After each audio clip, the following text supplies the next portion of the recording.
talked about clean financials and you talked about de-risking and kind of removing yourself from the business.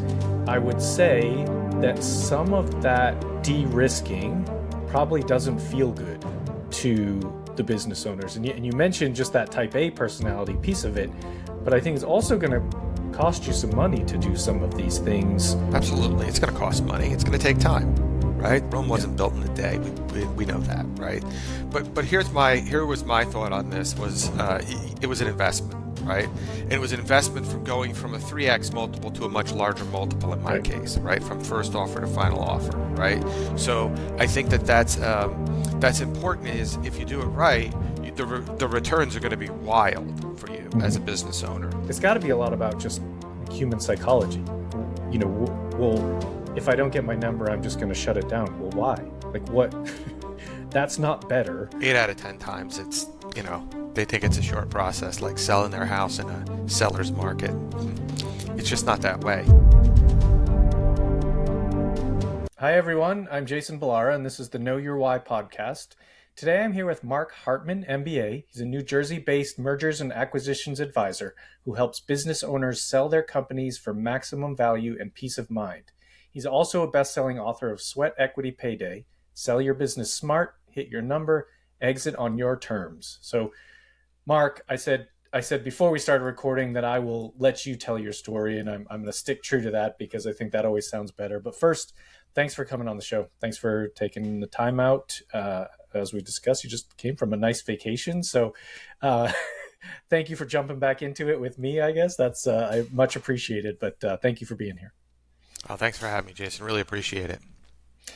Let's start with you. Tell us about yourself. Tell us about your background, kind of what got you to where you are today, and then we'll go from there. So it's a long story, but it's a fun one, right? And I think those are the best ones. Mergers and acquisitions and business brokering is a second act for me. It's a second career, and I deliberately chose it. It didn't choose me. I chose it. I'm going to go back to 2002 and the founding of a little company called Ethicare Advisors. It was a cost containment company that helped insurance companies settle high-dollar medical claims to save money, make sure the bills were correct. I was a partner there and took it from really startup all the way through, eight-figure sale 15 years later. And, at 42 years old, after accomplishing, what every business owner hopes, right? Startup to eight-figure exit. Had a great quality of life during the time period I had the company, worked with some amazing people on my team. But at 42, I was like, geez, I got to do something, right? And I had always planned that the next act, regardless of when I got there, was going to help business owners prepare for the sale, right?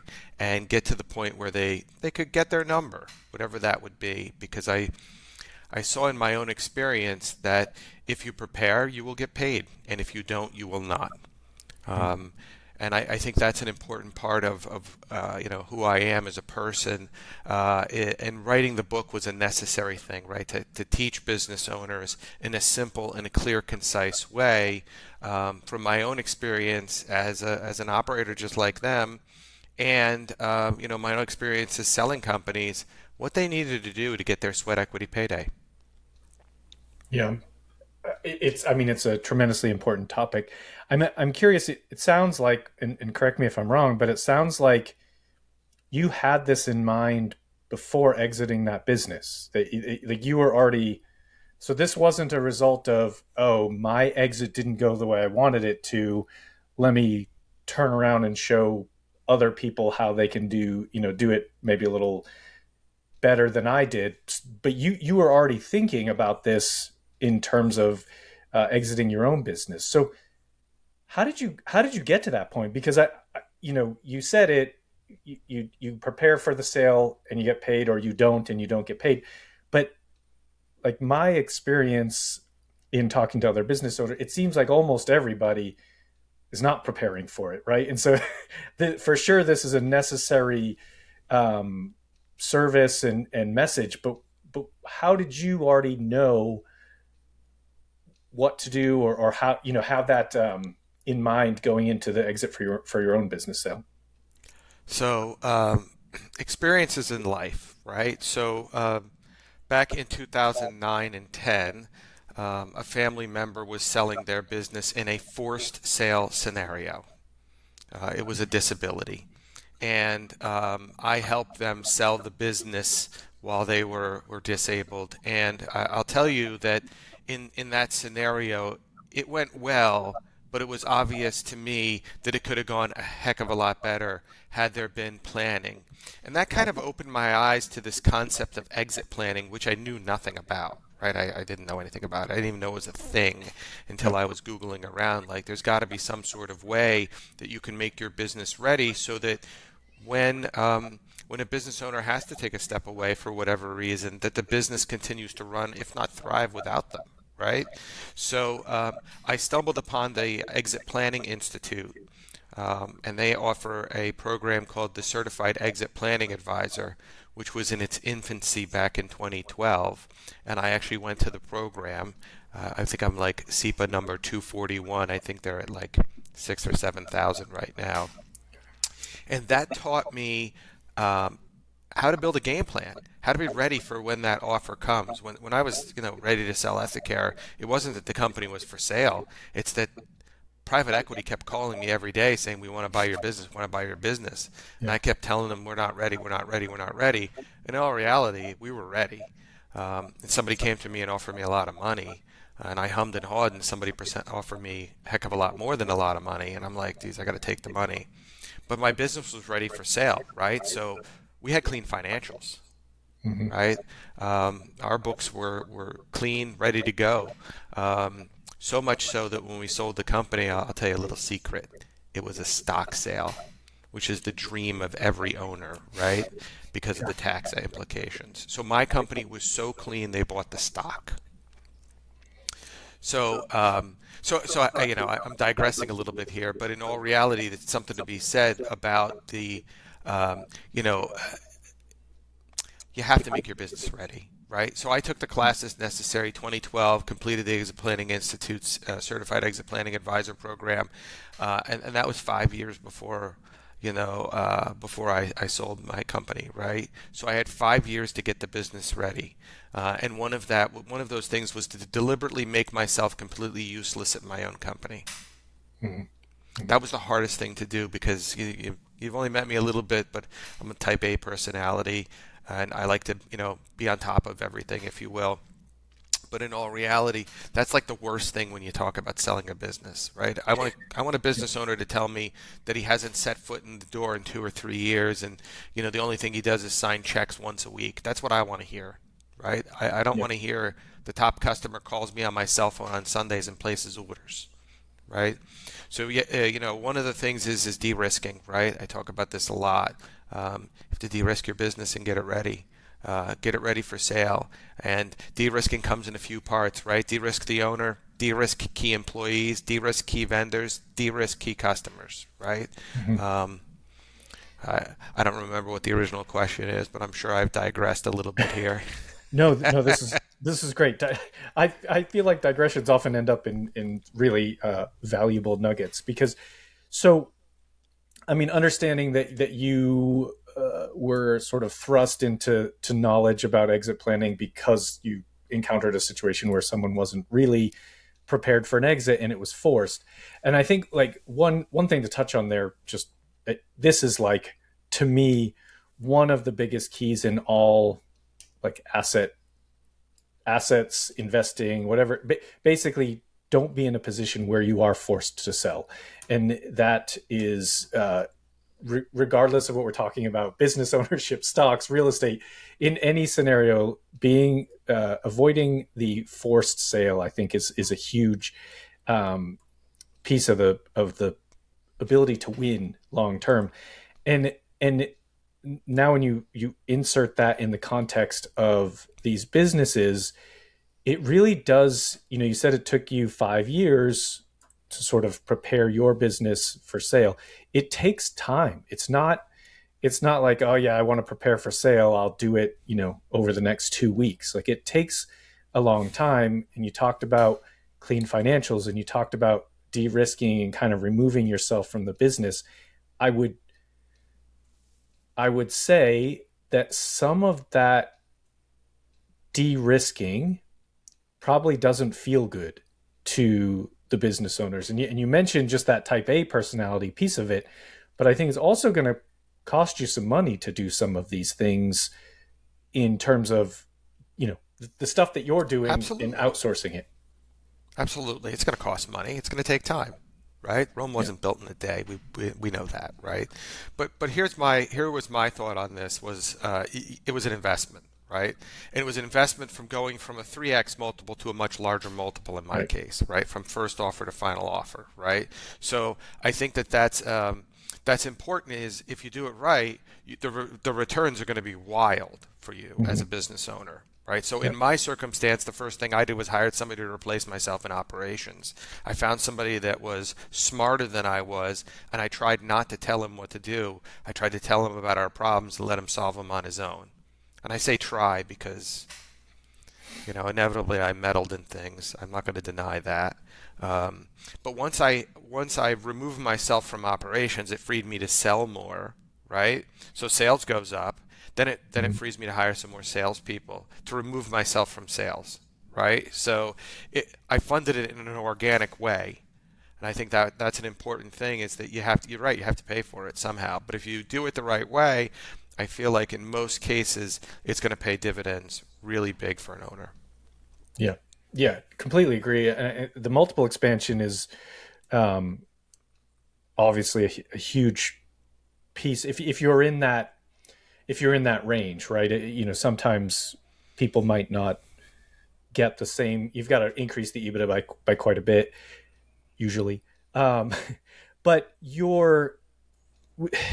this is why it has to happen over time, right? Because you don't want to say, "Oh, I'm so tired and just want to close the doors." I'm, someone who's really at that point of being completely done with running this business, and then have an advisor like yourself, come in and say, "Well, here's what you should do so you can do that. It's going to take you 3 years, and you're going to, cut down on some of your profits at least initially." So, thinking about this scenario much earlier than most people do, I would have to imagine is going to be really, really beneficial in the long run.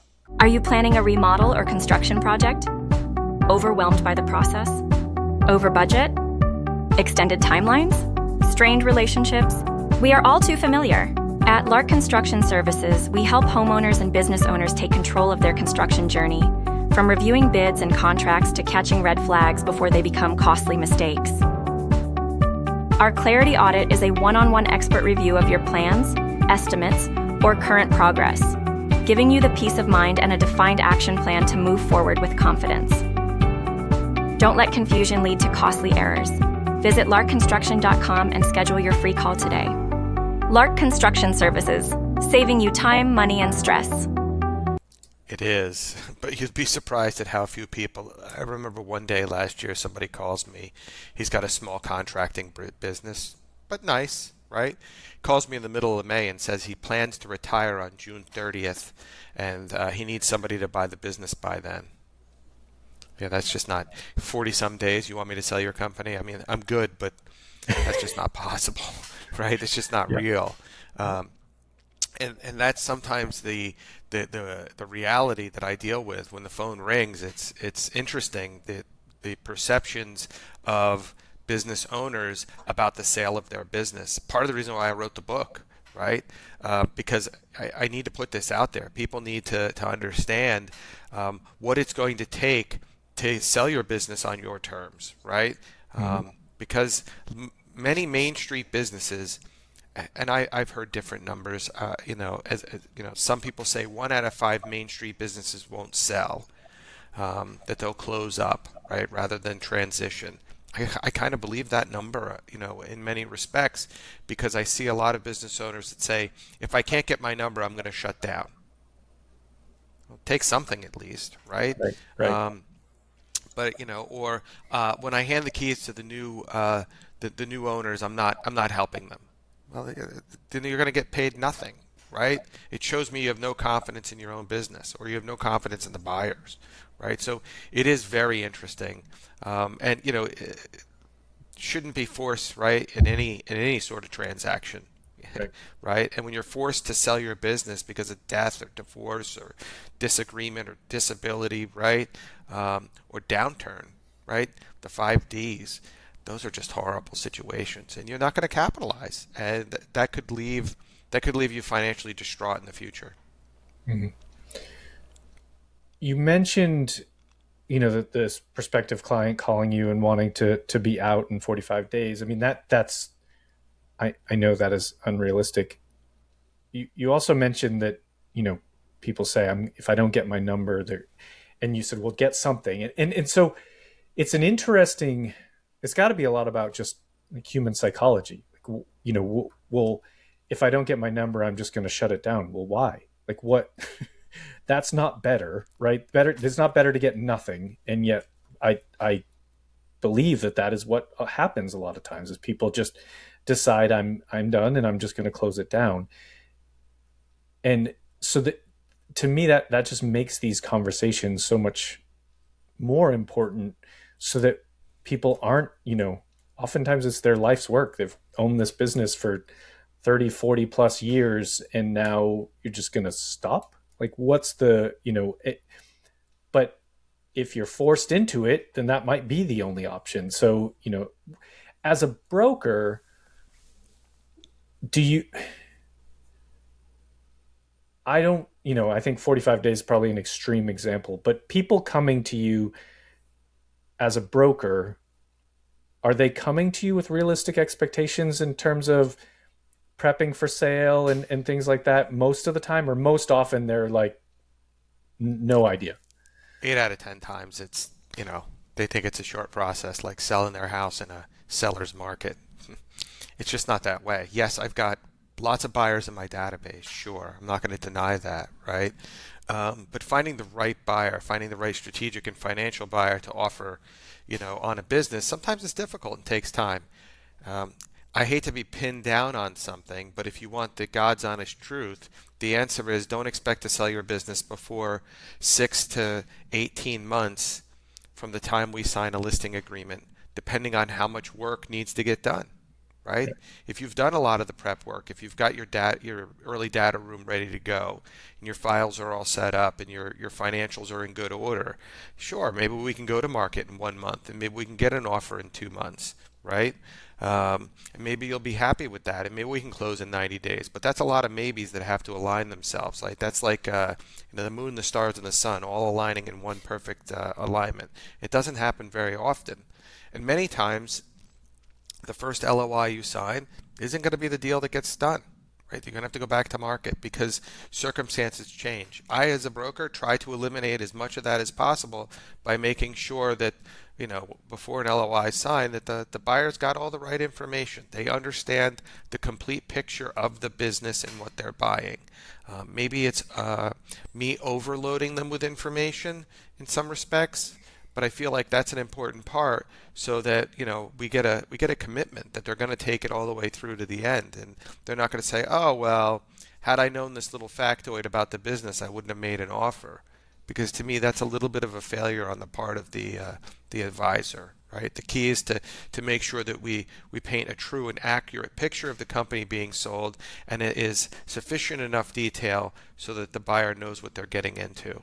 Um, and that takes time. It's Yeah. not an overnight process. It's not stick the goal post out front with the Century 21 sign on it, have an open house on Sunday, go under contract on Monday, and close in 30 days. It just doesn't work like that. Mm. You're you bring up an interesting point here in that, alignment of the sun and the moon and the stars, but the my experience with business acquisition, it took me 2 plus years to buy the business that we finally closed on. And it was, I always felt like I was, the best analogy was like you're trying to buy someone's child, right? Because they had been taking care of this business for so long. It meant, nearly that much to them. And so there's a lot of emotions in there. And I think that well, I'll ask you, how much of your role do you feel is to represent the seller, but also the buyer, because obviously everybody wants that transaction to close, but if you're painting, too rosy of a picture from the beginning, and then some of this stuff comes out through the process, that's when you might have a transaction fall apart. So how do you kind of walk that line? I'd imagine you obviously want to represent your seller in the best light possible, but at the same time, there are always things that come up, and so sort of being transparent may help avoid wasted time. Yeah. So the key here is stuff the data room with all the stuff, right? And explain it out and make sure it's there, right? To me, a good sim is going to give you, your key employee report. It's going to tell you how old those key employees are, and it's going to show where the redundancies are and are not. A good sim is going to have customer concentration reporting, right? Mm-hmm. Um, a good sim is going to have vendor concentration reporting. I've now given you the areas in which you as a buyer may start to feel like, geez, that they rely too heavily on one vendor, they rely heavily on one employee, they rely heavily on one cut. But I've told you this up front. It's in the sim. You can make a decision, at that point. So don't paint rosy picture, paint picture, period. Mm-hmm. Right? And you have to be transparent and honest, because if you're not, it's just going to blow the deal up, or you're going to get sued after the closing, right? Why do that, right? So I don't believe in painting a rosy picture. Just paint the picture. This is the business. It's not abstract. It's like taking a photograph. It's not a Van Gogh or a Monet, right? It's going to be a very crisp presentation of where the company is at and where the owner thinks maybe the company could go and why. I try not to do too much forecasting because I let buyers make up their own dreams, right?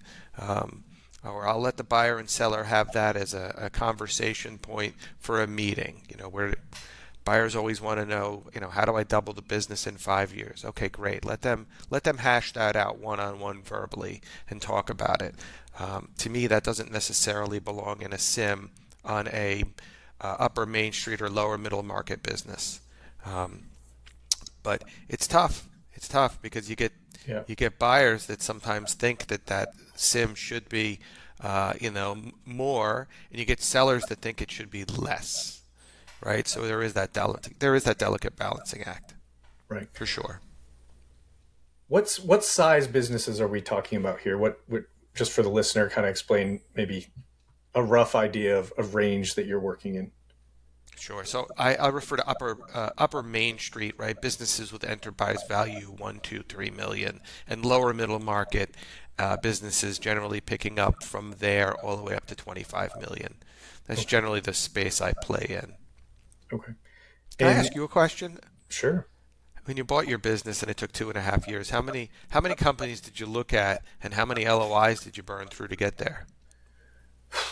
I should have tracked the exact number I looked at, but I mean, it was probably 50 plus. And let's see, six LOIs, two actually went under contract prior to that I had. Then they fell apart for one reason or another, Okay. um, until finally the last one. And it was, again, one reason or another. It's there's a variety of things that come up, but I would say the way that you're describing the sim is exactly the way I would want to see a sim, though I'm not sure that I've ever seen one that way, in the sense that most of them are, somehow the business had its greatest profit year the year it went for sale. Like it's just, there's always a bit of a spin on it, which is fine. Like, but I think that the funny thing is, if you compared it to buying a house, right? And so I think, especially in this buyer's market, you can almost trick a seller into thinking your house is better than it is, and they might pay a little bit more for it. I think that's a lot harder to do with a business. Like, even if you have a buyer who's not particularly sophisticated, like, in all likelihood they're going to have a loan, and the bank is going to pull that thing apart and look between all the layers of the onion. And Absolutely. it's just so it's kind of a it's interesting. It's interesting to see what you know. It's really more of an alignment of expectations for everybody than anything that gets the deal done. And so I would imagine, or at least that was how I felt about it. Is it's just it's you're a broker, and so I would I would say, you sit in a unique position. I've heard this from other people and I experienced it sometimes. Some brokers made it worse, like made the actual transaction worse. Others do a great job of like guiding it through. I've worked with both and had deals fall apart with both types. So it's like I don't know if there's a magic a magic formula here, but it's definitely it is tricky and it's a lot different than just buying a house, which is probably what maybe some people have in their mind how it's going to go. Correct. It is much more tricky because of the attachment, in my opinion, to the business. In the, you mentioned psychology before, right? The attachment to the business is much greater than the attachment to the house, even if they raise their family in it, right? You're Tom the widget guy, right? You're the third Yeah. generation widget maker in a town, right? Everybody at the Rotary Club you belong to, that your dad belonged to, that grandpa started, all know you as Tom the widget guy. Hell, some of the people don't even know your last name. They think it's Tom Widget. Right. No, I'm just being honest. This is the way it is, Yeah. right? Everybody knows in town, right, to call Tom when you need the widget, right? Now, Tom sent his kid to school, right? He went off to college, right? And came back and said, Dad, I'm going to go work in a different business. I'm not interested in the family widget business. Okay, great, good. He's doing a great job, right? Nobody in the family to take it over. Staff can't afford to buy it. ESOP doesn't mathematically make sense. What do? They list it for sale. This is insanely emotional. Why? Mhm. Because Tom's identity is so attached to that business, right? Especially if it's, the family last name widget company, Right. Smith Widget Company, Tom Smith proprietor, right? This is so insane, right? Because a lot of times business owners do not want to see, a private equity company come in and treat the employees poorly. They want to make sure that the family name continues on forever, right? So they don't want to be packaged up and placed under, a hold co where there's gonna be one of the many widget companies. The human aspect of what I do is probably 85% of my day, right? Yeah. The rest of my day is making sure everybody else is dotting their I's and crossing their T's. That's the reality of it. It is tough sometimes, right? I've had sellers cry on the telephone. This is very difficult, and it's not that they're crying about what they're getting. It's about what that next chapter is going to look like Yeah. and how fearful they are about it, right? Oh, I'm going to have to work for 12 months for somebody else.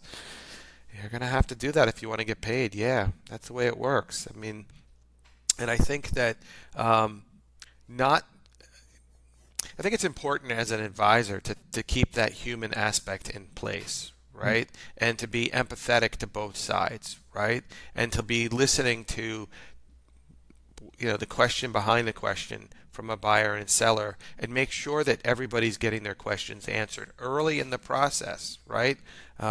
If we can find out on the way to the prom that neither party really want to go to the prom, then we can get them, could stop, turn around, and start the process with somebody who really wants to go to the prom with the seller.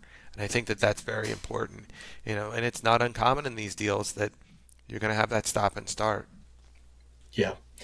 Yeah. The identity piece is, I mean, that's a great, I mean, I think it's a great point and probably can't be emphasized enough because, I mean, even think about people that, I think it's probably a little less common now that people work at the same company for 20 or 30 or 40 years, but people do. And in maybe my parents, grandparents' age, that was the norm.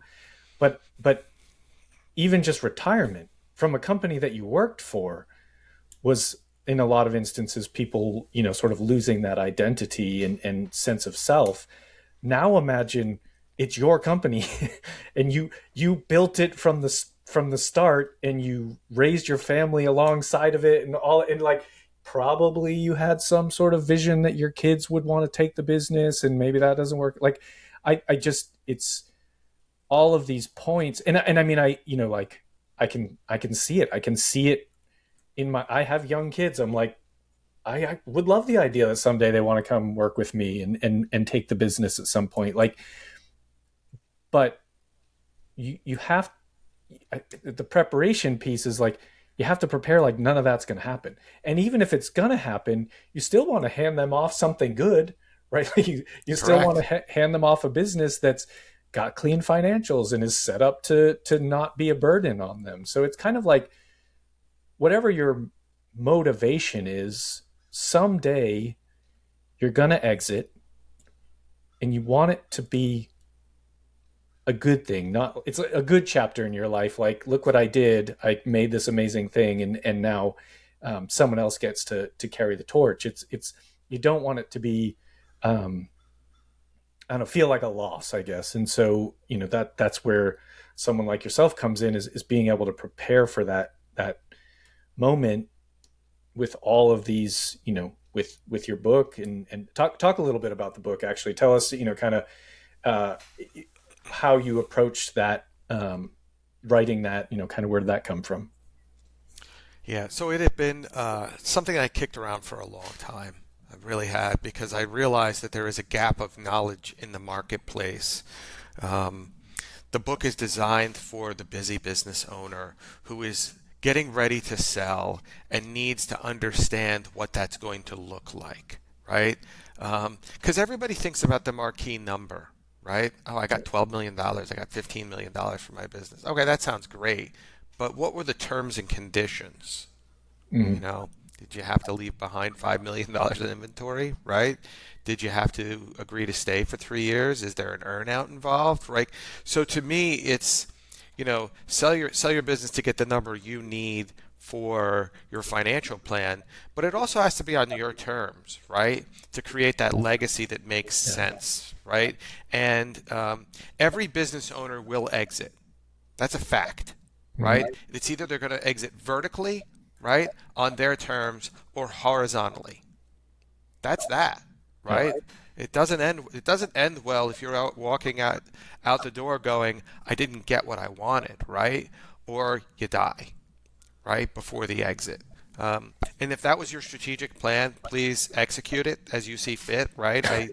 And know that you can pass my contact information along to your heirs, and I'll go from there. Um, Yeah. but the book, the Sweat Equity Payday, really comes from that concept of, as business owners and operators, we give a lot, right? Mm-hmm. And sure, we may get paid more than average, or we may not. But how many times, I can remember, 100 and some nights a year at the Marriott, right, when I was growing my business, well, because that's what we do, right? You hustle, you work hard. I don't have kids, but I have friends with businesses and kids, and they miss a lot of soccer practices, right?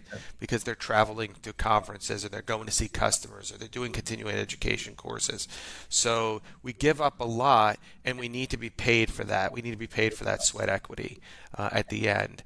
And getting your sweat equity payday is something that takes time and planning, and everyone should go into it eyes wide open, and that's what the book's about. Do you what, either in the book or with your clients, do you talk about an after exit plan? Because, you know, so you mentioned, you know, someone sells their business for $15 million. Great, sounds like a lot of money. It is a lot of money, but in all likelihood, that business owner was probably taking, you know, they were probably getting $3 to $5 million of profit per year to be able to sell it for that much. So if you do that math, maybe they have enough. Like you can almost break it down like you have 5 years to on your sale money, which isn't the real way it would, you would hopefully have it work. You're hopefully not living on, you know, $3 or $5 million a year, but I would imagine that transition is hard, and also why, to your point, the terms matter so much, because what are you going to do afterwards, right? Like, you're going to stay on, you're not going to stay on, is, like you said, you mentioned earnouts. Like there's a lot of things that go along with it that come into play. So do you help people with that end, like the sort of aftermath? I don't. I know people who do, right? Most of the time, I'm working with people who are selling their business for retirement, Yeah, right? So they're in their 60s, maybe even 70s. It's time for them to take a step back, right? They're going to spend more time at the vacation home. They're going to travel more. They're going to go, to Disney World with the grandkids, right? They've got that aspect worked out. I don't work with a lot of people who are in their 40s and 50s, sure, who are retired, who are selling and are going to go on to another business, right? Or who are selling um, to go work as an employee of the acquirer. I just don't work with those people typically. Um, not to say that I wouldn't, not to say that I couldn't, but it's funny. A couple of things that during the first phone call, right? Tell me about your business. Why are you thinking about selling now, right? yeah, What are you going to do afterwards, right? Um, what's your business worth? How'd you come up with that number? If I got you that number, and I'm not saying I can, would that be enough? Right? Would that plug the gap in your financial plan? And how do you know that? What's your financial advisor say? Right? Because they're an integral part of the entire process here. Right? We got to make sure that if we get you a dollar, that a dollar is going to be enough, right? And if it's not going to be enough, then we got to work on a plan to get you what you need to get there, right? So I think that's early planning stuff that needs to go on, and once that's done, we can move forward. Um, but when I get business owners who are in their mid 40s who call me up and I ask these questions, usually I can tell in about 5 seconds that they're just frustrated. Usually they're frustrated with a customer, big customer. They're cranky about an employee matter, right? They've had enough dealing with a certain vendor that they feel locked into, right? yeah, See all those little problems? They just rear their heads all over the time, all over the place. So I think it's, you know, I don't feel that a lot of 40-something-year-old sellers are very serious about selling. So it's part of the reason why I don't work with them, because I'm fearful that if I brought them the offer, they may not take it. They may get, you know, uh, they may get themselves in a situation where they say, Mark, I decided not to sell the business, right? Um, so in those cases, right, I've just spent a lot of time not to get to the closing table, and that's frustrating, right? I do this because A, I like the work, and B, I like the reward, right? And it's not just the money. I mean, the reward is the joy of knowing that I got somebody else, to their goal, right? Of selling the business and handing it off to the next owner, the next generation of owners who will take it in a new direction or continue a legacy that's there already, or a little of both. And I think that's why I do it. That's kind of my why, right? That's what I get up and do every day. And if I find that my why doesn't align with your why, Mr. Seller, I wish you the best of luck. Have a nice day, right? And I have a no a-hole rule, right? If you become one, I'll tell you that. And if I become one, you have permission and obligation to tell me that, right? So that there's no, I don't want anybody to feel like, they're quote locked in, right? I certainly don't want to feel like I have to work with a seller that I'm like, geez, it's this guy again, because it's just not worth it to me. It's not worth it where I'm at personally or professionally. yeah. Yeah, well, you came in and answered basically the next question about what your why was, and without any prompting. So very good. The interesting thing, just a follow up question to that. You said you mentioned sort of the 40 something person that sold their business and they don't know what they. It was in a way that was yourself, right? I mean, in a sense, you sold a business and then came into this chapter. It was, Yeah, but I didn't call a broker. I should have. Made a big mistake. yeah, That old adage about an attorney who represents himself has a fool for a client. Yeah. That was me. It was too early on in my business brokering career. I made a few missteps, I'm not going to deny that, along the way in the sale of my own company, which were very expensive and very valuable lessons that I now share with my clients. Anybody who thinks they're going to do it themselves in selling their business, I totally advise you against that. Um, and I'll work with you on a compensation plan that makes sense if you already have a buyer lined up, right? Because I feel like there's going to be a lot of things you're going to go through, and it's very easy for a buyer, a sophisticated buyer, to take advantage of an unsophisticated seller, right? Most sellers only sell a business once, right? Whereas many buyers buy many businesses. And you think about roll-ups and things like that. Yeah. These guys are professional business buyers, these hedge funds, right? These private equity groups, Yeah. right? Or private equity backed, platform companies. They're run by professional buyers. And if you're not a professional seller or have the expertise of somebody like me, they're going to snooker you and you're going to get it. I can bet money on that. So I caution everybody, just because you got somebody who's interested doesn't mean that you are going to know how to get to the closing table without getting screwed along the way. Yeah. That's a great point. And I guess I knew this, but I've never heard it put that way. So I wouldn't have, but just, sort of spelling it out like that, like most people are selling once, but a lot of the buyers have bought multiple businesses. And so that is really puts the role of the broker into a new perspective or a new light or something, and the value of that. Just having someone kind of on your team, especially if you're in a transaction with a experienced multi-time sort of acquisition professional, now you're definitely at a disadvantage. So that makes a ton of sense. I love that. And for me, I kind of view it, and I tell business owners, view it as I'm joining your team as part of your company, right? How you pay me is not relevant, and my job is to sell your business, right? And I only handle a few transactions every year because there's a lot of work involved. I do all the heavy lifting for a seller, and I tell the seller, it's my job to sell your business. It's your job to run your company. I'll stay in my lane, you stay in your lane, and everybody's happy that way. The second you, Mr. Seller, take your foot off the gas pedal in the middle of a transaction, um, maybe a buyer smells that and then wants to Mhm. retrade the deal. And I don't want to have that happen. So I want you to be doing whatever it is you do in the company at 110%. I don't want you to focus any time on the transaction. That's my job, right? So you're outsourcing that to me, and I'm going to get it done. So I think that that's an important part to all of this, is that if you think that you can run a transaction as a business owner and still do what you do in the business, maybe you can, but maybe you can't.